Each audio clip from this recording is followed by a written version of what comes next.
We're finally onto the fun stuff. I know, there was a lot of tech and housekeeping to get through, but that's unavoidable. Being a colorist is a hybrid role, part creative and part hardcore technical. Now, we're going to go through the basics of a primary grade. So the first thing to explain is, what does a primary grade mean?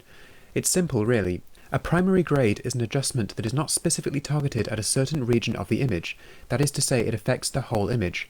Primary grading is the first step of establishing a finished grade. It's when we set the contrast and manipulate the exposure of our image, fix color balance issues, and generally set the image in the best possible starting point. There are many cases, especially in simple grades and working on factual content, when a primary grade or a short sequence of primary grades will be enough to finish an image. There are many more cases where that is not true. A primary grade can have one of two goals: either to get the image to a good neutral place where a more detailed creative work can then be undertaken, or to get an image to a deliverable standard when working against a tight deadline. The foundations are extremely important, and we need to pay close attention to our primary grade to avoid compounding issues with our colour later in our project.